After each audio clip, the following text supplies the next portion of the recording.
देवी गंगा हिंदू शास्त्र रे गंगा को मुक्ति दायिनी कहुए।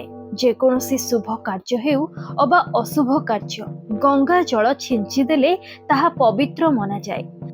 पापर मुक्ति पाई गंगा नदी रे स्नान करिबा पाई कहुए। आमे गंगा नदी को माता स्वरूप मानि थाउ। भगवान को भली तांकर मध्य पूजार्चना करा जाए।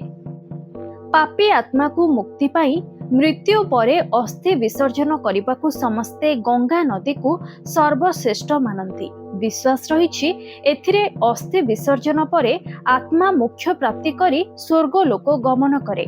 तेबे देवी गंगा हेउछंती माता पार्वती बड़ भौणी, जी कि देवदेव महादेव को अत्यंत भल पाउथिले। हेले पार्वती भल पाइबा देखि से भाव विहल होइगले। आउ एहाकु देखि प्रभु भोलानाथ तांको निज मस्तकरे स्थान देले। जुग आरंभरु गंगा नदी भारत वर्षरे बही आसुछंती, किंतु तांको धरा पृष्ठ को आनिबा एते सहज नथिला। धर्म ग्रंथ अनुଯାयी एकदा भागीरथी निज सपरिवारक अस्थि विसर्जन पाई बाहरी पड़िले। आउ तांको कुहा जायथिला जे अस्थि सबु गंगा नदी रे विसर्जन कराइला परे ही तांको परिवारर आत्मा शांति पाइबो। किंतु देवी गंगा सेतेबेले धरापृष्ठरे नथिले, शोभा पाउथिले शिवंक मस्तकरे। एहाकु देखि प्रभु निजे देवी गंगा को धरापृष्ठ को जीवाकु कहिले। आउ देवी मध्य तांको कथा सुनी प्रभुंक जटारु बाहरिले।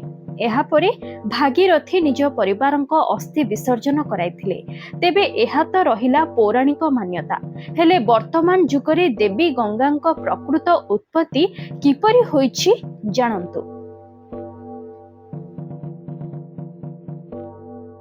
बद्रीनाथ धामर संतोपद हिमानीरु दुईटी नदी बाहरिछि। गोटिए विष्णु गंगा और अन्यटी धोले गंगा। ए दुई नदीर मिलन स्थल को विष्णु प्रयाग कहुए। एही विष्णु प्रयाग रु अलकनंदा नदी बाहरिछि, जहाँकि बहुत गभीर। एहा आगु को बढ़िवा परे एथिरे नंदाकिनी नदी आसी मिसिछि। आउ एही मिलन स्थली की नंद प्रयाग कुहा जाउछि। एहार किछि आगु को अलकनंदा नदी गला परे एथिरे आउ एक नदी जहार ना पिंडार से आसी मिसिछि, जहाकू कर्ण प्रयाग कुहा जाउछि। एहार आगु गला परे केदारनाथ धामरु आसुथिबा मंदाकिनी नदी अलकनंदा सह मिसिछि, जहाकू रुद्र प्रयाग कुहा जाउछि। एहार ठीक आगु गले अलकनंदा सह भागीरथी नदी मिसिछि, जहाँकि उत्तर काशी जिलार गंगोत्री रे थिबा गोमुखरु बाहरिछि। एठाकर लोके एहाकू गंगा बोली मानती। तेबे एही भागीरथी नदी आगुकू जाई भिलांगना नदी सह मिसी शेषरे अलकनंदा सह जोड़ी होइछि, जहा परे गंगार उत्पत्ति होइछि। आउ एमानंक मिलनस्थली को देव प्रयाग कुहा जाय।